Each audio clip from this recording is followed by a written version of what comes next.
En México, ¿qué piensas acerca de Sí, eso? caray, no, me siento muy contenta. Ahorita también hay una que está en cartelera que acaba de salir, es con Sandra Echeverría, ¿cómo se llama? Ay, el amor, que el amor, algo así del amor, no me acuerdo muy bien. Ajá. Vi los trailers y se me hizo muy buena producción, se me hace que están mejorando. Vaya, no sé qué opina la gente como temas como lo que es Los Ojos Nobles. De pronto hay mucha polémica en que no regresemos al cine viejo, en donde se habla realmente de la problemática de lo que es el mexicano, ¿no? Del narco y esas cosas. Y ahorita proponen ahora una biografía de un gran personaje como Cantinflas. Creo que estamos dirigiendo el cine a una época mucho mejor. A mí se me hacen estos temas más padres para venir y para disfrutarlos.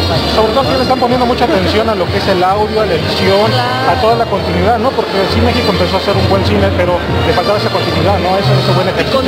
El contenido del cine es muy importante, porque, vaya, dirán, el cine americano la verdad no tiene contenido, digamos que importante, pero la gente va a entretenerse, a divertirse, y eso es lo que debemos retomar de México, que no solamente la película informe sobre una problemática del país, sino que también sea entretenida y que la gente pase un buen rato y se informe de cosas también padres, como es la biografía de Cantinflas en este caso. En este caso, ¿crees que vuelve a existir en México un artista de esa talla, un cómico de esa magnitud? Pues uno nunca sabe. Yo desearía con todo el alma de que grandes personajes, grandes actores, así como grandes personajes de la historia existieran otra vez, y tengo la confianza de que pueden existir. Eso nada más depende del trabajo y de que no se vayan como fugaces, porque ahora nada más actor por una película. Oye, Cantinflas fue, y Pedro Infante y todos fueron actores de carrera, de trabajar y de... Ah, no, ya hacen una película, ya son famosos y ya dejaron de trabajar y se fue. Y entonces, yo creo que sí, ojalá que sí.